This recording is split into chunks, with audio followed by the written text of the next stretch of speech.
Jake of the Fireside Tattoo Network doing our weekly Monday morning drawing group in partnership with Reinventing the Tattoo. Gabe Ripley is out on assignment. I always wanted to say that. So I'm gonna start it off by thanking the Reinventing sponsors, which I'm gonna remember with no help whatsoever, because that's what I do. I'm a professional. Raw Pigments, thank you for helping bring this episode live. Also, World Tattoo Events. That's cool. I think World Tattoo Events is a new sponsor. I've been looking at their site for a long time. They keep up with all the tattoo conventions and all anything I think tattoo related. Is it just conventions, Jason, maybe? Or is it other types of like workshops and things like that? I'm not really sure, but go to worldtattooevents.com and see everything that's happening in the whole world of tattooing, which will drop your jaw. It's so much stuff every single week. Maybe not so much now with COVID, but up to COVID, it was mind-blowing how many tattoo events are going on in any one weekend or week in any one part of the world.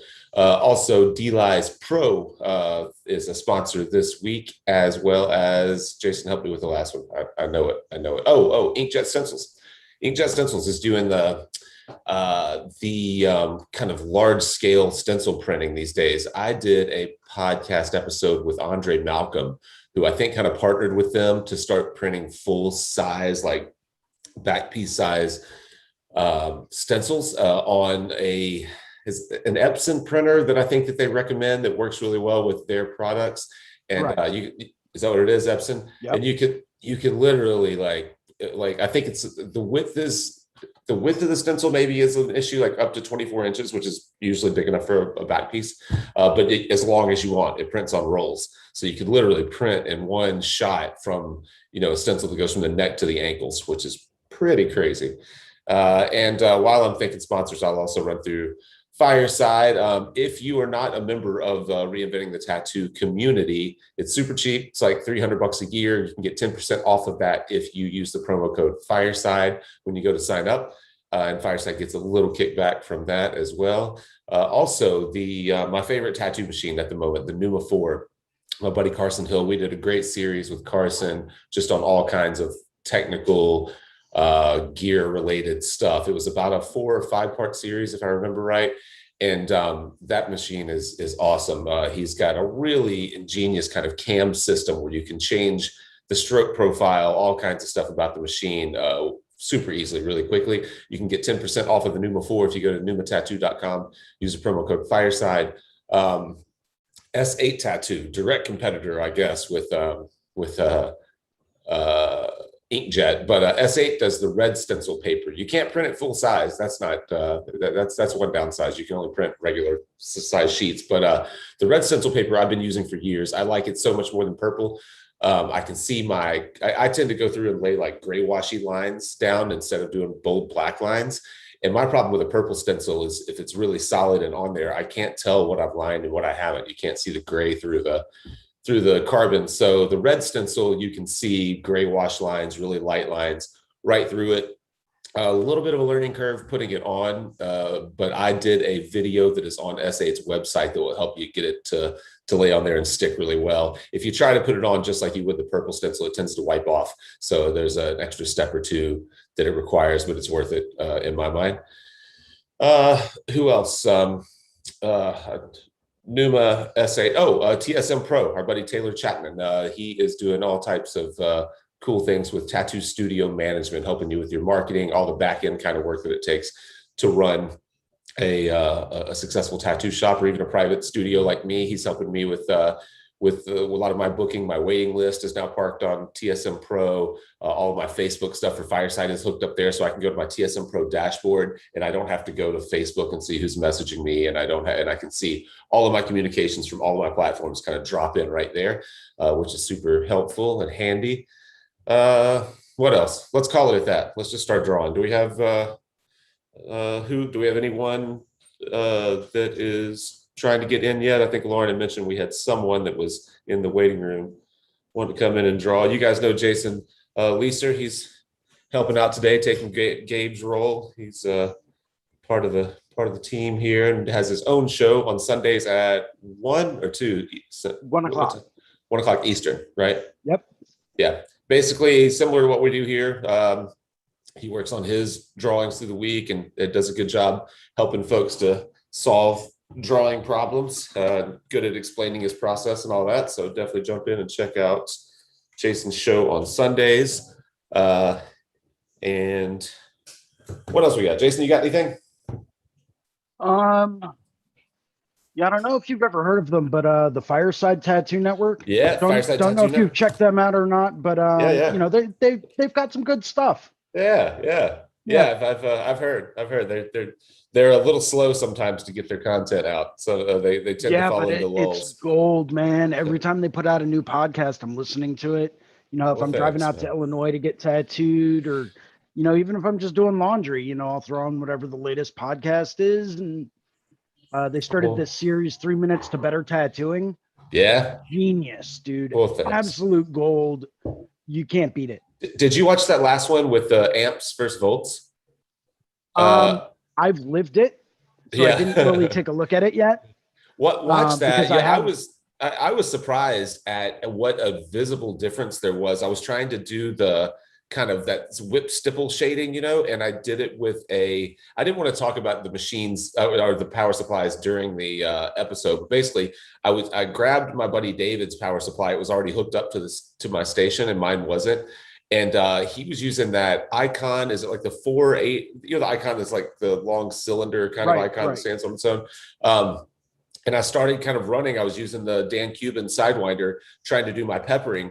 And it was like kind of beating up the skin. I was getting a little bit of blood. It was muddled. And I was like, oh, that's weird. And I was kind of thinking maybe it was a clip, you know, maybe it was setting. I didn't think about it. I didn't think about it being amps. I was just like, I don't know why that's not working right. So I just put it up, grabbed my Musotoku, hooked it all up, and it completely went back to normal. I was getting no redness, no irritation, and really clean little dots.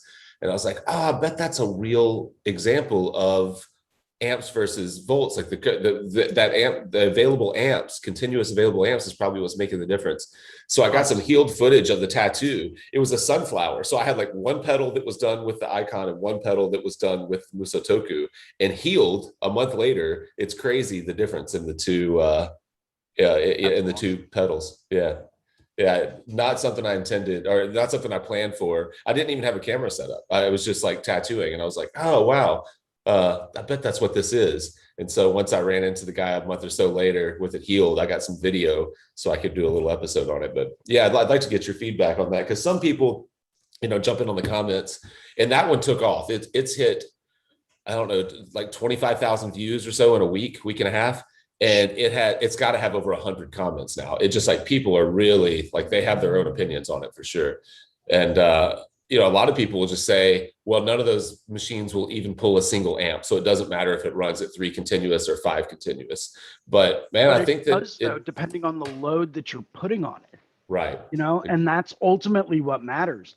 No, you're absolutely right. When you run those machines absolutely stock, even with a needle and tube setup, it doesn't matter what machine you're running. You shouldn't be running anywhere close to a whole amp. But what it is it's the consistency of the current and that fluctuation and the amount of load that you can put on that current, and without any kind of variation whatsoever. That's what's ultimately doing it, right? Yeah. Oh, Faith just joined us, so let's go through. Yeah. I think that is the issue. And to your point, when you're talking about the resistance of the skin, these inks today are super thick and creamy and heavy. They start to dry up in cartridges a little bit, and so it has to pull more amps in order to kick the machine on or keep it going. And if you've got ink starting to gum up, or a harder, more difficult skin to get into, all that stuff makes a difference. So right. Yeah. And that's the last thing you want. The last thing you want is a machine that's going to go through and it's going to bog down. It's going to slow down. If you're working with thicker pigments, it's not going to be running anywhere near as efficiently. You want that consistency so that that every time you hit the skin, that machine is going to run exactly the same every time. Right. Because that's going to control that variable, right? It's like applying the scientific method, right? Start to eliminate as many variables as you can, and then start to slowly tweak certain things to see the impact that they have. That's the scientific method, right? Right. Control your variables. And if you don't have to worry about the current or the way your machine is running, there's like a whole world of variables you're taking out of the equation. Yeah. Yeah, absolutely. Yeah, and I think that was what ended up being key about that experiment of mine, is that the only thing that I changed was the machine. Everything else was the same. I was using the same, not machine, power supply. Everything else was the same. It was a setup that I was using. I changed one variable and it got a completely different result. So I don't know. To me, that was hard to argue. But of course, it's YouTube, so people argue. Well, of course. Yeah, yeah. Faith, absolutely, man. Everyone's got a comment. So yeah, absolutely. Yeah. Faith, we can't see you. What are you drawing today? Come jump in and turn your camera on and introduce yourself. Has Faith been on before? I'm so bad with the names. I have to see faces. Yeah, maybe she's struggling with her camera. What do you have going, Jason? What are you working on? Oh boy. So I just got done working on the final project for last week for the Reinventing the Tattoo Community. I'll pull that up. I was actually just working on some flash designs for the Battlefield Tattoo Expo. Oh, where and when is that? That's going to be in Gettysburg, Pennsylvania in the beginning of July. Oh. I believe it's the second full weekend of July. And got some fun people that are going to be there. Ricardo and I are going to be there working on the second stage of a collaborative back piece. Oh. We got some other people. My good buddy Joe, Phantom Tattoos, is going to be there. Does a lot of like black and gray stuff. It's going to be a pretty good time. Might do a little bit of podcasting. Not quite sure. Yeah. Gonna kind of see how things go. Yeah, sweet. Podcasting for the Reinventing the tattoo community. Yeah, sweet. Yeah. Yeah. Oh, nice, man. I like that. Yeah. So our study was in texture, right? Right. And okay. We were given different textures to go through and kind of put together into one final piece that theoretically could be used as like a back piece or something along those lines. I'm not sure how in focus that is, but yeah. So we were given scales, snake scales, rocks, organic textures, hair, and I think there was one. Oh, and wood grain. Okay. Yeah. So I did everything I could to try to like incorporate every single one of those individual textures in there. Yeah. It worked great. Yeah, nice. Yeah, I like the wood grain's nice and dark and subtle, kind of offset in the background. So kind of like offset, subtle, organic textures in the rock forms in the background, contrasting some of the smoother textures. Then you got some more rough textures with the scale. Then you got some more smooth textures in the mask itself. So I was really trying to create that rhythm of texture, just to show some of that progression in there. Yeah. It turned out great. What's the current project? What's next? We haven't. I mean, last week was the Jesse Smith interview. I watched a little bit of that. I jumped in on the live stream for just maybe 10 minutes while I was working on a drawing. So what did they start with? Just a blob, like you poured a blob of something on paper, or they had a blob that you had to turn into a creature? So what I got out of that was that you can really find inspiration from anywhere, right? So looking at, a stain on a ceiling, right? So you've got a water stain on a ceiling. Looking at that and asking yourself, what can I see in this? What can help jog that creative process?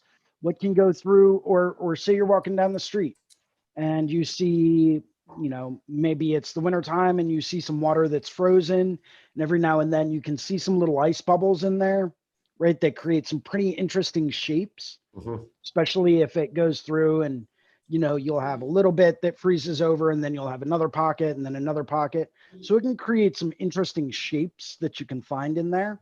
Yeah. Or even things like hair in a shower stall, right? Yeah. Like if you have a significant other and they've got long hair and you see that hair, clogging up the drain, throw it against the wall, take a picture of it. Yeah. You'd be surprised at what can come out of that, right? Yeah. So finding inspiration in these everyday occurrences and these everyday things, I believe that was like the true intention behind it. Yeah, yeah. And you could see that in Jesse's work, that would be a big part of his, or a logical way for him uh, to be part of his process. Because a lot of the things that the shapes that become the things that are his creatures are, they're crazy. It'll be like, something will be really kind of like rendered and fisheye in the foreground. And then as it goes back, it looks almost like it turns into a string of goo and then connects to something else down some, wherever. And you can see how using things like organic shapes or blobs or whatever as starting points for him would be pretty logical. I've never tried to really draw that way.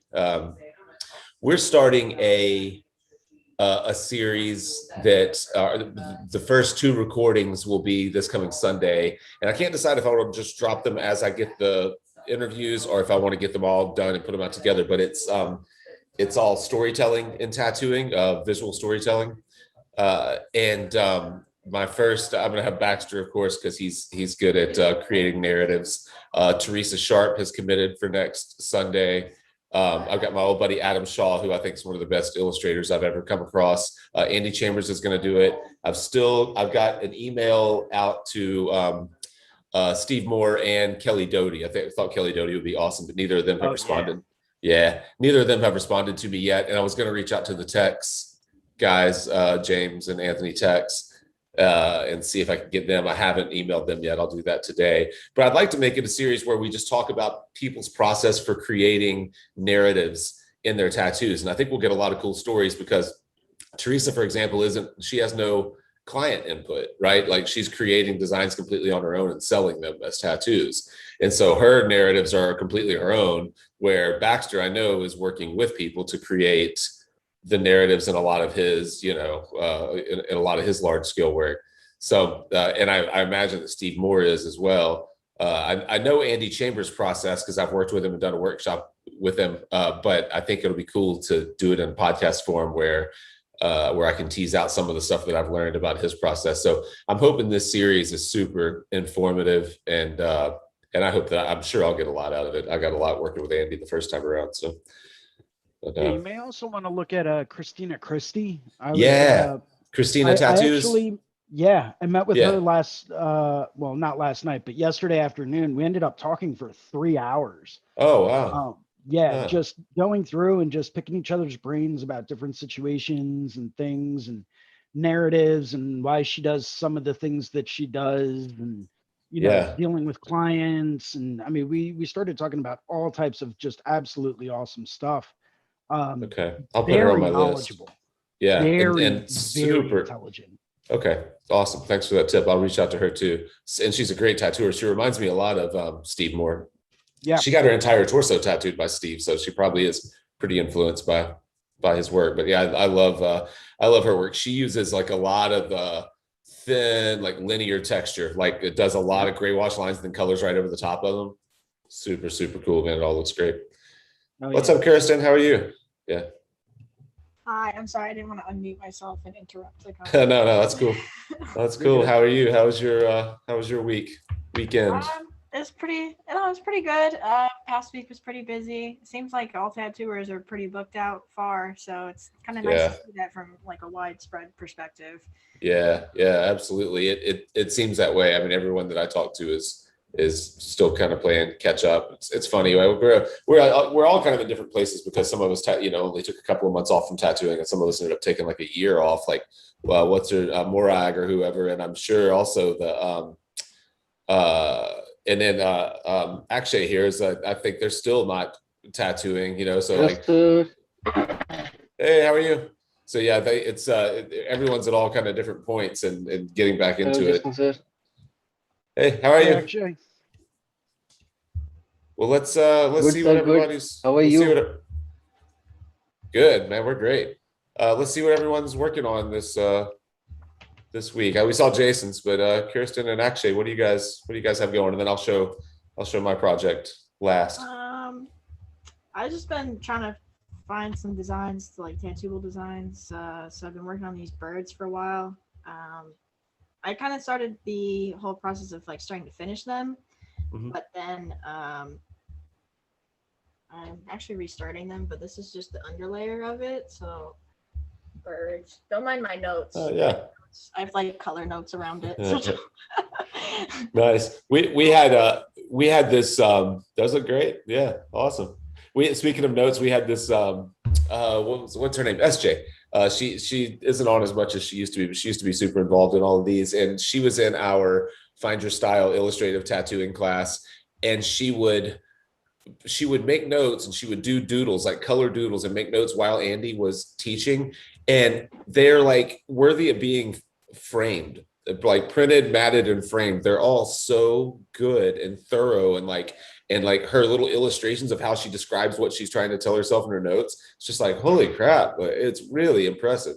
Yeah, I've been taking a lot of character design courses as far as like ones that you find on YouTube, and I see the note taking they take when they make characters, like in the very early thumbnail stages. It's like a whole page of just characteristics and like attitudes and stuff like that, which I think is so like, it's such a good idea. And I never realized until after I was licensed that how much like tattoo artists and artists in general keep several journals for different subjects of notes or thoughts or feelings, anything like that. And I think that's such a good idea.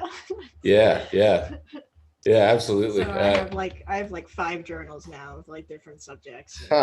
So you arrange them by subject for the most part? Yeah, so I have like one binder that's just like things that come out of my brain that I'll just throw in there with different folders in between. Like one's like character designs of like different characters. One's like thumbnails, just in case I have artist block and I can just flip through that and find a subject that I'd like. One's for stuff I learned from Reinventing. One is for machine building, like machine notes that I've taken over the years, just because my notes were kind of everywhere in between my sketchbooks. So I kind of went through all of them and ripped them all out and organized it. So that way when I knew like, hey, I should find this note, I know exactly where it is. So that's a great idea. And then I've been suggested that every time I do tattoos, and I should write them down as far as experience level, like what I used for mags or round shaders and how it worked and how they healed and the spot placement and all that fun stuff. So that way next time I do a tattoo in that placement or a similar tattoo, I can go back to those notes and read them. Yeah. I remember some of the early tattoo management kind of softwares. When first time I went to Ink and Dagger, they were using a software in the studio that asked you, like at the end of each tattoo, you would input like what color, what inks you used, what colors, what needle configurations, all this stuff for that exact tattoo. So when they came back in, you had all that information. I started, I used a simple enough palette, just on the color side. I used a simple enough color palette for years that it didn't matter, but because I basically knew I made it from this set of colors. But over the last few years, I've just ended up with a lot more inks. And so I've been playing with a lot more. So I find that at the end of a session, when I'm photographing the clients, I'll photograph the inks that I used and put it in their Dropbox folder just so I'll have them for next time. I actually started doing the same thing. Just so next time if they came in or whatever, I'd be like, this is how I made this color. And that's why I have notes written down on the bottom of my flash sheet here, because like colors that would work together. Like I found plum and caramel mixed together makes a really cool muted caramel. It's like so good. So I don't know. It's fun. It's supposed to be fun. The scare, that stuff, those kinds of experiments are so much fun. But then the thing is if it's a piece you're working on more than once and you mixed plum and caramel, it's like, what are the chances I'm going to remember that I did that? There's a difference between like consistency with a piece and experimenting with a brand new one. Exactly. I love that. I like people's tricks for finding ways to keep up with what they're doing, keep themselves organized. I've been doing just on a blank sheet of paper lately, but I've been keeping this little thing that I've been calling it the tattoo transformer. I don't know why, but like basically at the end of the session, I'll just make a quick note on what's working in the piece, because they're all ongoing.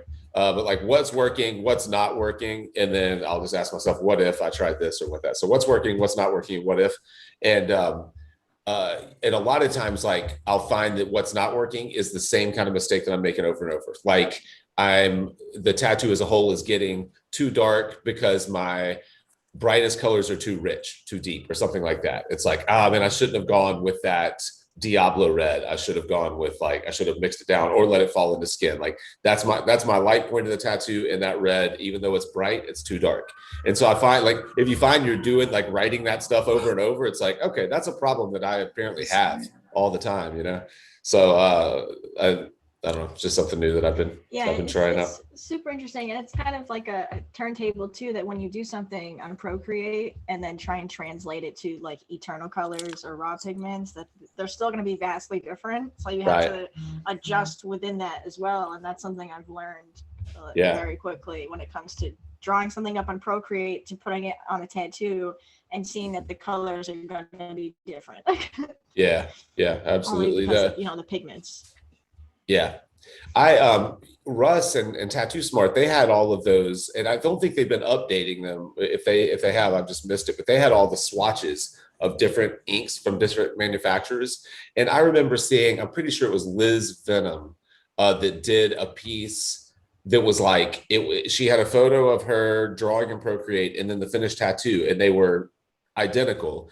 And she was that fusion swatch set is dead on or something like that. I thought, oh, wow. So she pulled from that swatch set, created the tattoo digitally, and then used those exact inks in the tattoo, and it looked the same. That kind of, I don't know why that surprised me, but it did. They have all the eternal sets and whatnot. I'm sure Jason has all of them. Yeah, Jason, do you know? Maybe. Do you? I mean, I'm not saying I don't. Do they keep them up to date pretty well? They do. For the most part, a lot of the colors that, companies like Eternal and Fusion and Waverly that they have, a lot of them don't really change too much. So they have those palettes, and once they get introduced into the palette, they stay basically the same every time. They haven't really added too many new colors or done too many updates as far as new sets that those companies have come out with or anything like that. For example, Fusion came out with the Shige set, where Shige was in on it, and he, had input in designing those specific colors for exactly what he was looking for. And, they haven't included that as far as I've been aware yet. I mean, I'll be more than happy to reach out to Russ Abbott and ask him about it. I know that we recently connected in the Reinventing the Tattoo community, so I'll send him a message and ask him. But I know that they're doing a huge relaunch of Tattoo Smart's kind of site and what it is how it actually functions and operates and all that. And I don't know what he's put out and what he hasn't about it, but I know that it's taken a lot of his time lately. So I wouldn't be surprised if some of that stuff has kind of been put on the back burner. But it's super cool. Lauren, you need to get with them and get a raw pigments swatch set. Is she there? I see her icon. She might be gone. Yeah. They need it. She might have stepped away. Yeah. Well, I'm going to keep rolling down the line here. Akshay, what's going on with you, man? We said hi, but what are you working on this week? Yes, sir. Yesterday I was talking to Jason, sir, about that I was finding some difficulty about drawing in Procreate. So he told me how to use it properly. I have done today one sketch.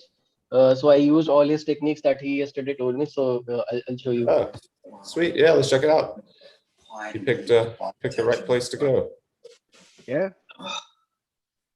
let's take a look at it, man. Yeah. Oh, there we go. Yes, sir. So I did this, sir.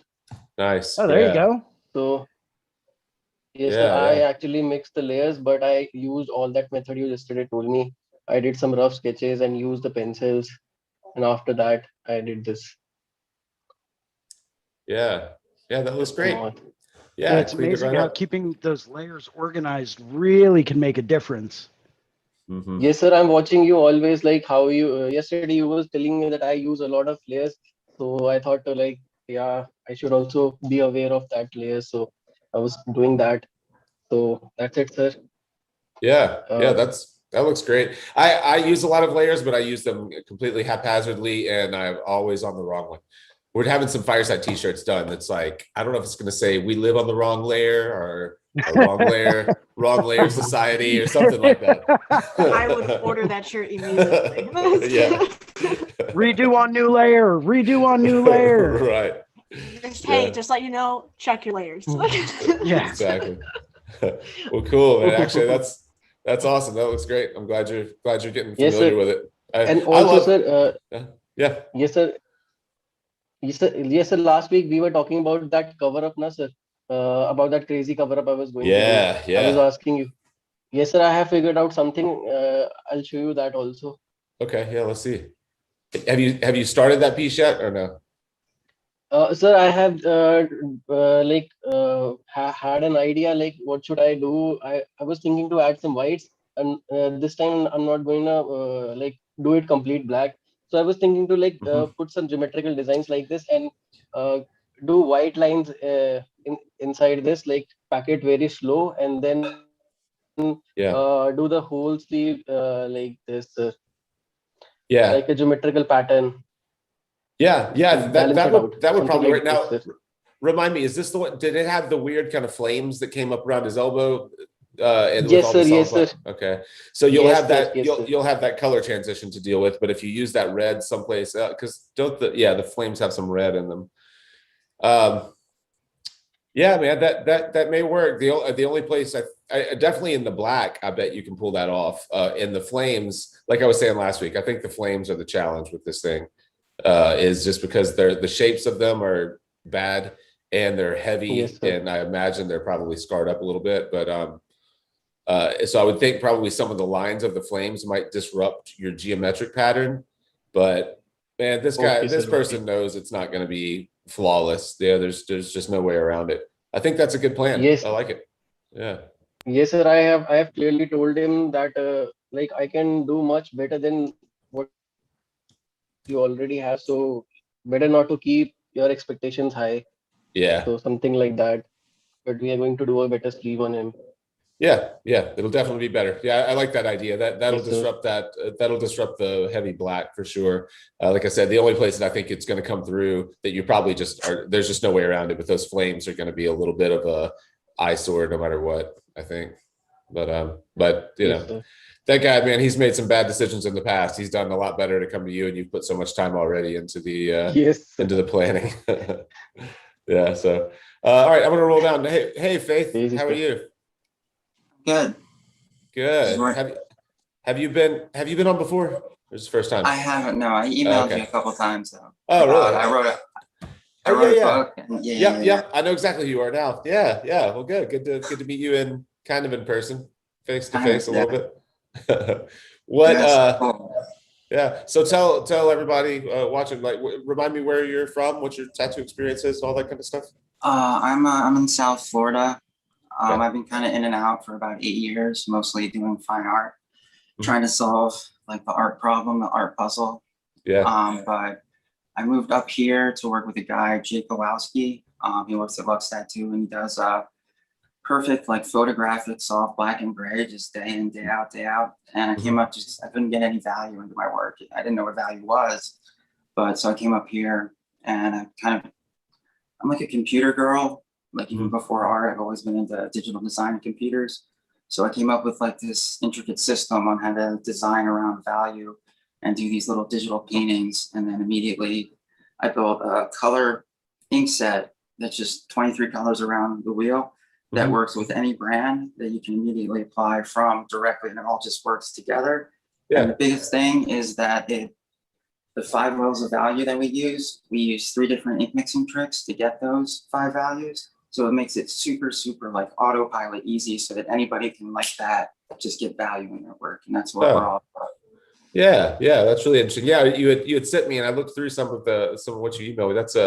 That's super cool. And so it's out as how are you putting it out? It's in a book form or in a PDF form? I just put a website up actually today. That's an artist call. I'm looking for a bunch of people to kind of go through the 6-module program. And if you look at the website, there's a 6-module syllabus of the course outline. It explains exactly, and I'm trying to make it 6 30-minute videos that teach you basically just each, and just the building block of the core of what I think I might have learned in art school. Yeah. It's kind of what it's for. Yeah. That's awesome. You should definitely reach out to I don't know if you've talked to Gabe or Guy or anyone from Reinventing, but that may be something actually just found out about all this like a couple days ago. So. Oh, really? Yeah. dive into this site, into the reinventing stuff. There's tons and tons of content, and they're building on it. I mean, obviously weekly. Every week there's like, how many? Do you know how many shows a week there are, Jason? There got to be like 8 or 10 shows a week. I don't know. It's a lot. Yeah, I know there's at least 5 shows a week. I think depending on the week, we could have as many as 8 or 9, with special events and stuff like that. But we've got at least 5 shows a week going on, one a day, usually throughout the week. Yeah. I know Kirsten leads the fundamentals group for subscribers on Thursday nights, if I'm correct. Yeah, Thursday nights at 7. Ricardo was talking about picking up maybe a Tuesday morning or Tuesday evening drawing group.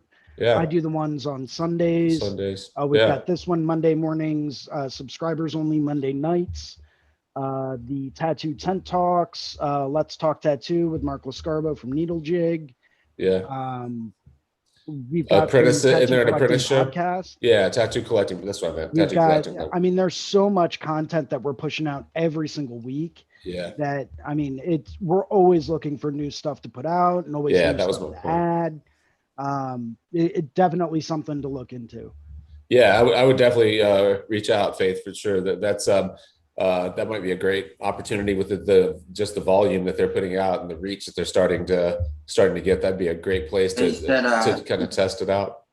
You said Gabe and Guy Aitchison is who put it together. But Guy's not easy to get in touch with. But if you email, I know that Lauren is helping. I don't know everyone's roles, but Lauren and Sandy, I think, are both helping with. So just find an email. I would just reach out that way, and the right person will get it. Yeah, that's cool. Yeah, I appreciate you reaching out to me. I'll dive deeper into that too. I mean, I've always, our foundations course, which we're in the middle of a relaunch of, building the relaunch, is kind of based around the same idea of, it's not just color, but it is, it's the entire approach is just that no one's ever solved the problem by making it more complicated. So it's just about, just about trying to dumb things down as far as you can and simplify your problems. While I'm talking about that, I'll show you guys real quickly my project and how it could easily turn into a disaster. Let's see, some can link small. So I've got this piece here. Let me go back and just get the outer arm that I shaded, and it's all just a medium gray. It looks a lot darker than it is. I just went through and blasted through the whole thing with a medium gray, but there's so much happening in it that this is the type of thing that I always kind of like think of whenever when I'm trying to simplify problems. It's like this thing, if I were to go through and try to color everything, if I were to try to be getting, fur in the dude's vest here and reflective stuff in his metal or leather and catch different temperatures of light on different sides of the lion's mane and all that, it would turn into a complete disaster. So I just have to think about foreground, midground, and background, and work from the back. For me, I work from the back to the front, and I start with muted. My values are kind of set out, although like I said, I use mostly medium grays through this. The only place that I really use much black is in these credit crows down at the bottom. But I'll go through and desaturate it like I did with this one layer, and I'll start at the furthest back area with something super muted and work forward, and I just choose one color, and then I'll come out from that. So like this guy has kind of emerged from a forest, kind of hard to tell from this angle, but from a forest there where the forest has kind of like come to life and is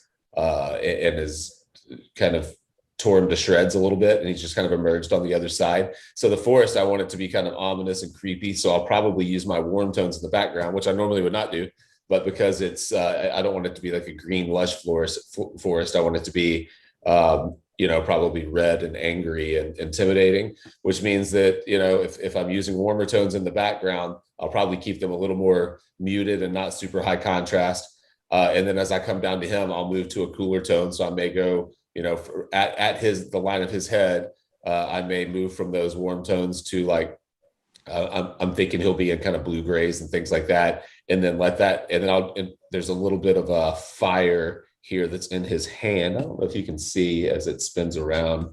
Nah, not really. I don't have the best angle. Yeah, you can see his hand. He's kind of got this leaf in his hand that's on fire on one side. So that gives me an opportunity to pull those reds from up high down into the foreground so that I don't completely leave them. So it looks like it belongs in the same space.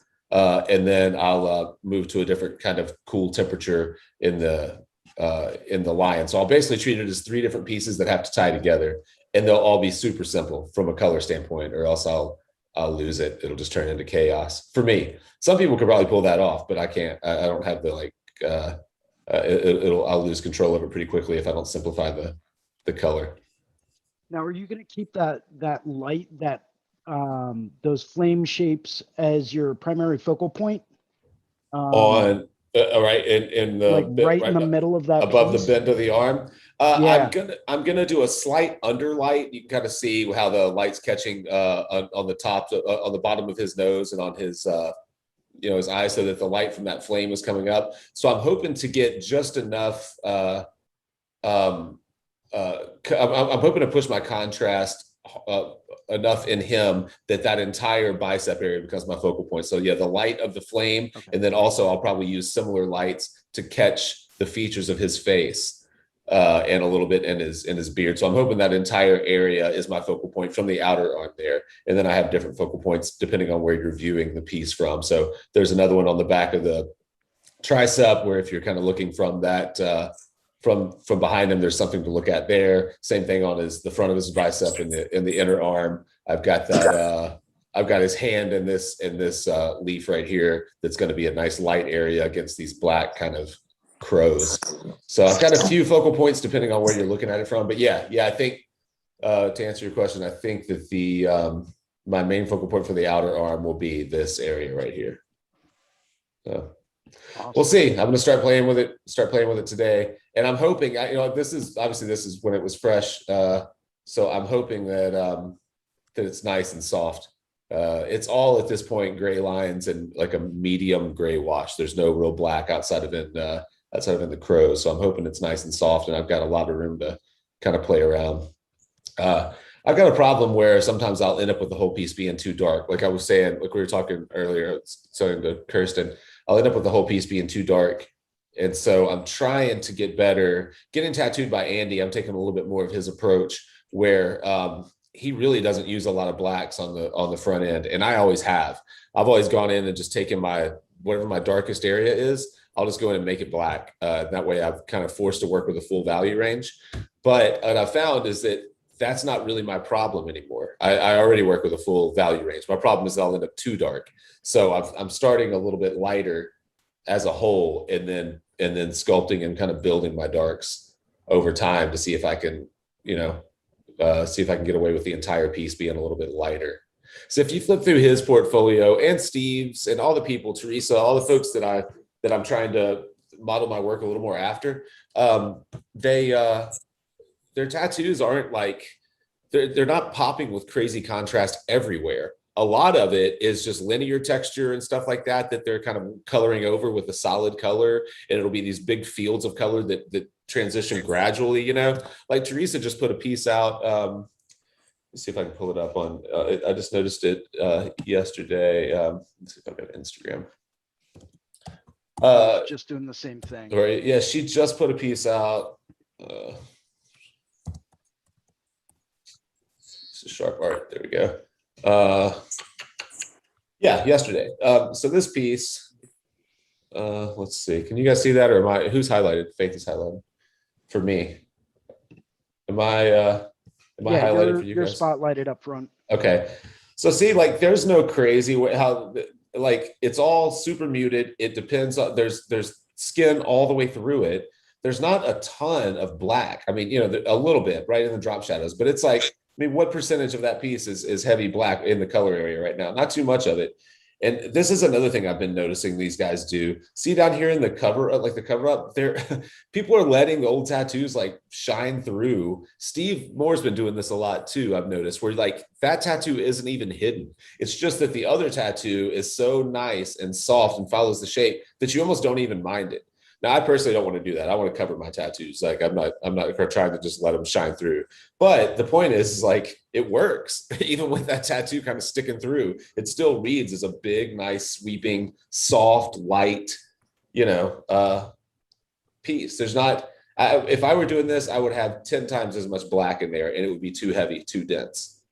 So I'm trying to get better about being more reserved in just how much black I'm using. And that's just for me. I don't recommend that for everybody. A lot of people struggle with getting tattoos dark enough. You know what I mean? Like they'll stay too much in the light side of the value range and the tattoos look washy and uninteresting. And if you have that problem, I say, make something black and make yourself go darker. But that's not an issue that I have. My issue is going too dark. It's funny. I've got this dude that I podcasted with a handful of times. Super nice guy, Evan Qualls. And he years ago, he told me that was his biggest problem is that he ended up too dark as a whole in his tattoos. But it seems like that's something he's like grabbed onto and run with. Like people just like that he does these really big, dense, dark kind of tattoos because he hasn't changed it. But he had that same idea back whenever I was teaching everyone to just use straight black as much as you can. Like if you're doing a color tattoo, just shade with black, don't shade with gray at all. And so whenever he mentioned that his tattoos were too dark, I was like, oh man, it didn't even like register with me. I thought like, no, that's not a problem that most people have. Most people would stay too light, but then I found myself with the same issue. Yeah, it's one thing I found myself doing the same thing before where a lot of the stuff I was doing was just ending up being way too dark. And then I remember talking to a different artist one day and they said, listen, you can always add more black. Mm-hmm. Why start off, and limit your value range in that aspect? Start off with like a medium gray or a light gray wash, block in your tones and your values, get your shapes down, create that form, then go through and build your contrast into it so that way, as you're going through and you're layering your colors in, even if you save doing your true blacks for your final pass, right? Yeah. You can always really push that contrast dynamically if you go through and start out lighter and then work it back through. Now, the problem with doing that is that you get a lot of people that sometimes, they're working on a budget. They can only afford to come in every now and then, so that becomes a whole challenge in and of itself.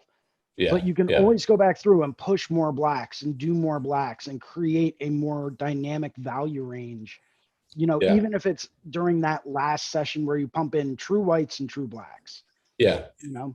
So, but if you start too dark or if you start too light to begin with, say you've never done a value study of it, well, then it's going to be a bit harder for you to go through and conceptualize that.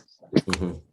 Yeah, I agree. And I've been doing it with my line work. I've been doing that for years, going back and doing all my boldest and darkest lines at the very end. But I wasn't doing it with my dark values. But I agree with you. I think for me, I think that's the way to go. This piece might be a little bit different. I don't know how dark any of this actually is, but it looks like she's just decided where her blacks were in this. It made them black, which looks great. But look, there's almost no gray in the light sides. It's just these little areas. So I'm assuming this is the end of her gray work and she's going to go straight to color from this, but I don't know. But look, I mean, I would have value in all this. I would have, there'd be light catching, the top side of the knuckle and shading on the bottom side. And she may just be doing that with color transitions, just muting color as it goes in the back. And I don't know. Yeah, she does tend to do that quite a bit as far as like color tones and color temperatures go. Mm-hmm. You really do start to see her, you really utilizing a full color temperature range in a lot of the pieces that she does. Yeah. She's great about she uses a lot of color, a lot of kind of crazy color combinations, but she's bold with doing like big fields of a very muted solid color. Like that first piece we were just looking at, that's like some type of ochre skin flesh tone or something like that. That was like, this giant chunk of that tattoo was like just a ochre tone. The first one I showed. Yeah. So look at that. I mean, surely, so if all of these have some, like they've got like a form shadow and all these, what in the body of this snake or whatever it is, a mermaid probably, but then none at all in this front one. And I wonder if she just didn't get that far, or if that's going to be color. I don't know. I mean, looking at just, I mean, obviously I can't see too much of it just yet, but looking at the base composition of it, I mean, it would make sense for that not to have too much value, especially because if you're going to be using and layering over a whole bunch of color, you're going to want to use that color contrast in that foreground aspect to really create that transition.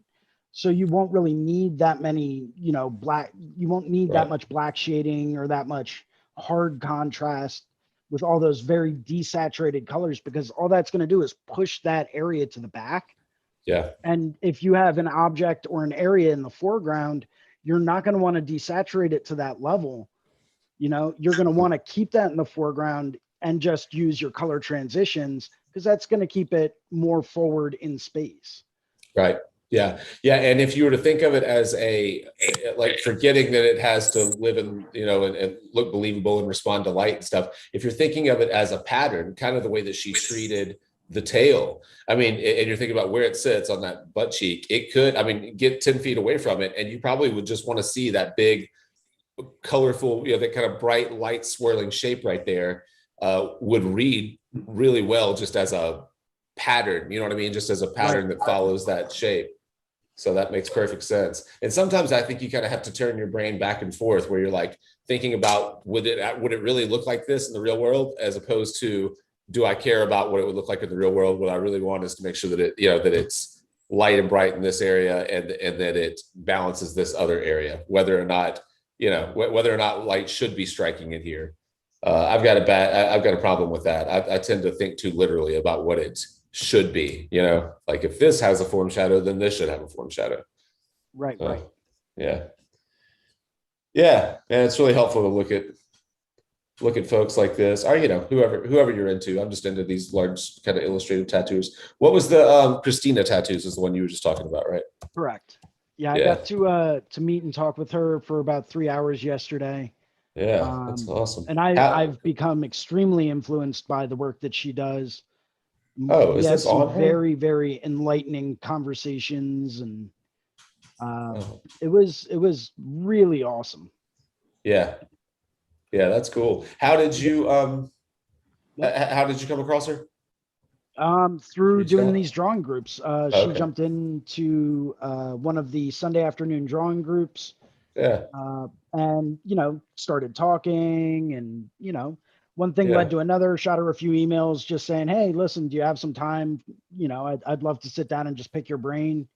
And she's worked with, like, you know, all of these great artists from Canada.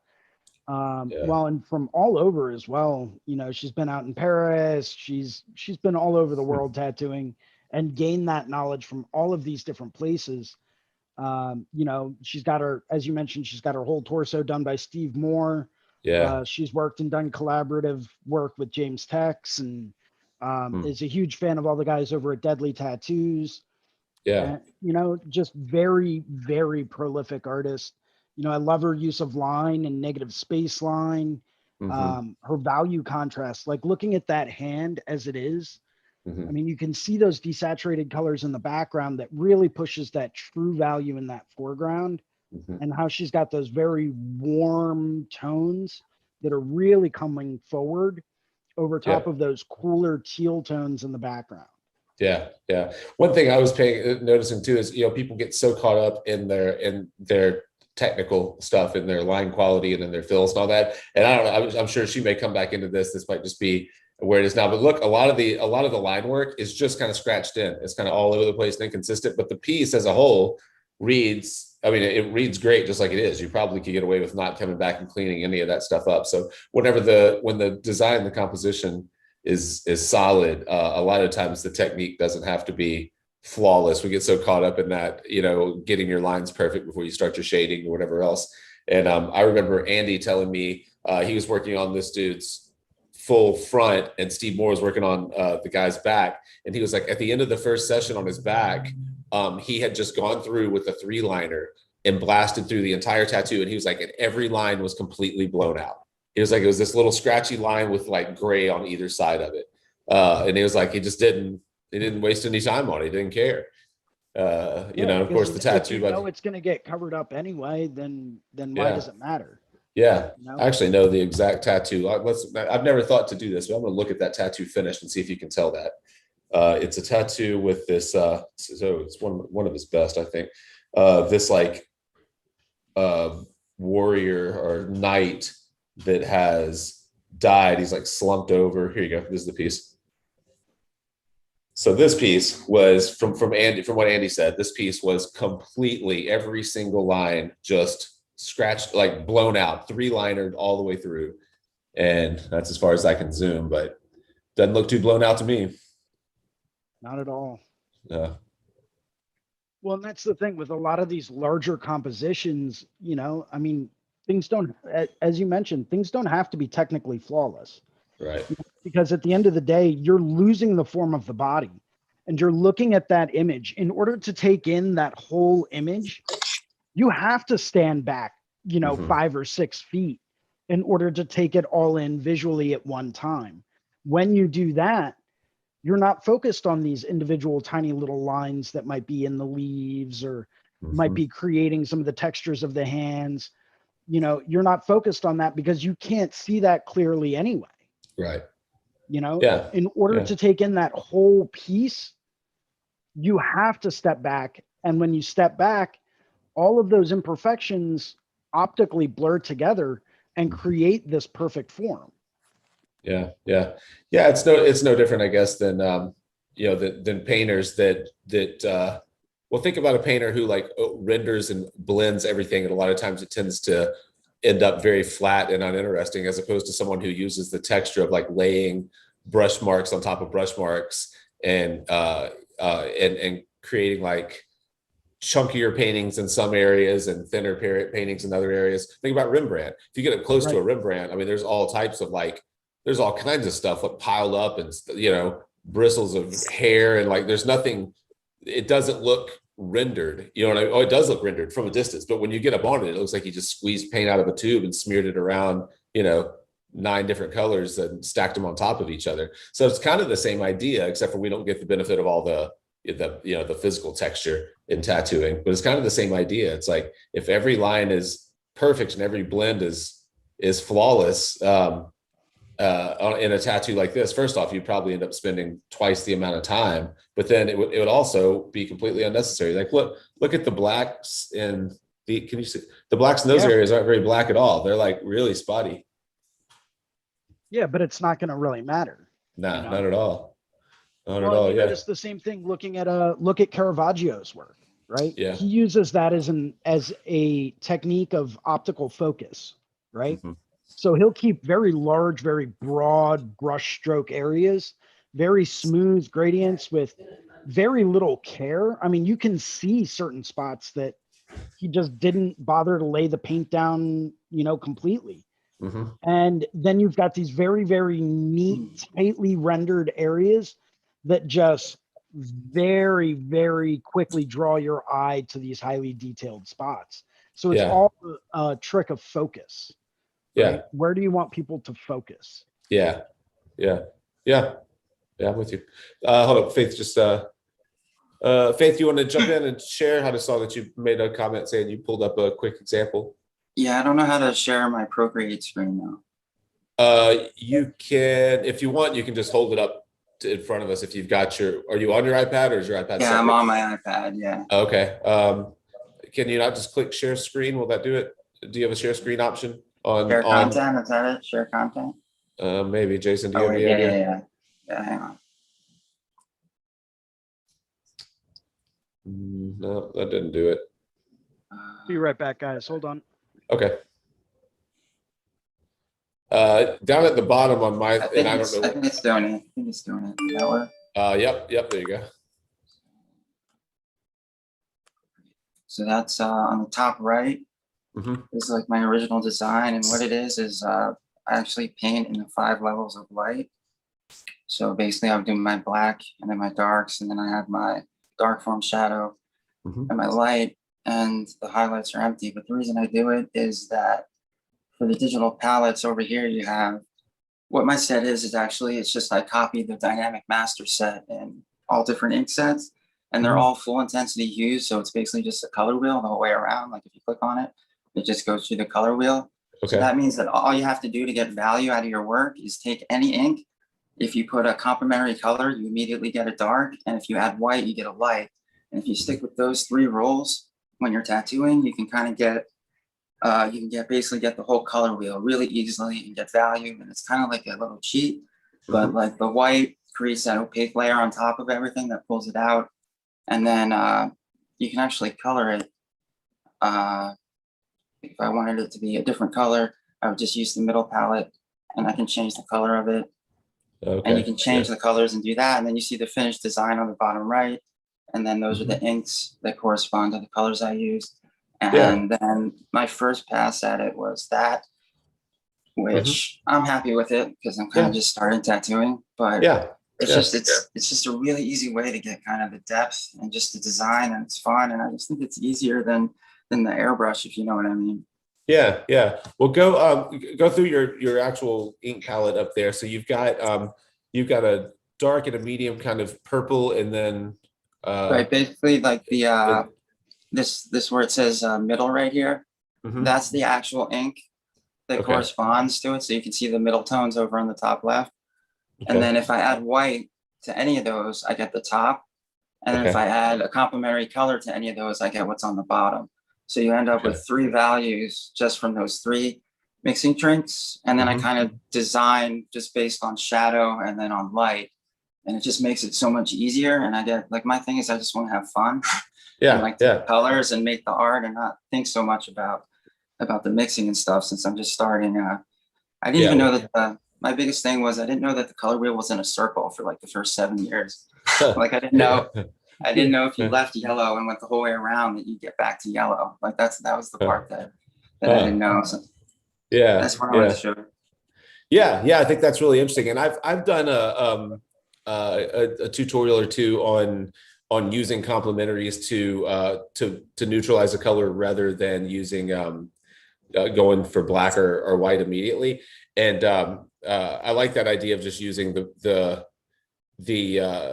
complementaries and white to lighten. A lot of times what I'll do is, like, you had a darker and a medium purple. So I think actually the tutorial that I did, I was doing a sunflower. So I had a yellow of the kind of local color of that flower, whatever that yellow was, a golden yellow, and then mixing into a deeper purple to get a darker, more muted version, or mixing into a lighter purple to get a lighter, more muted version, which I guess is similar to adding. You could just use one of those and then drop into white, is what you're saying, right?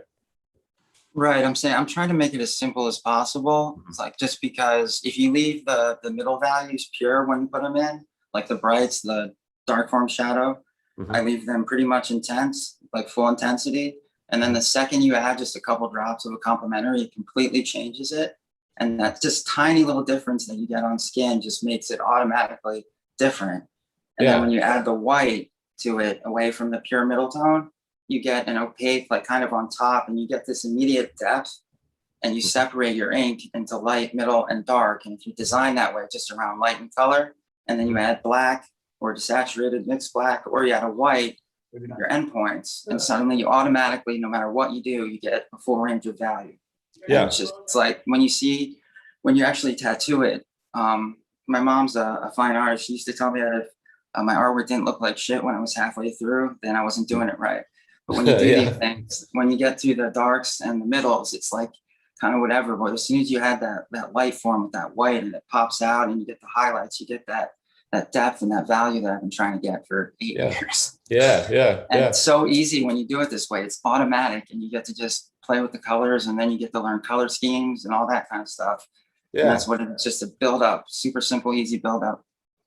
Well, say again what the website is if people want to learn more about that, about your process. I just launched it today, actually. It's wincolor.com. My last name, WYNN color.com.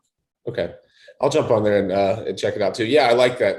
I like that approach, and it's something that it's similar to Casey Baugh's palette was similar to that. He uses just 3 versions of primaries, mixes them for complements. He does use one gray, and I've started doing that in tattooing as well. I'll use a medium or a light gray. I got that from Phil Garcia. Did a really great tutorial where he did this photorealistic rose, and he used actual physical gray to gray out some of the pinks and magentas, and it worked. It was a simple step and it worked. So Casey kind of has that as well. It's the complementaries with white, and then he did add a single kind of like neutral gray to it as well. But so wincolor.com.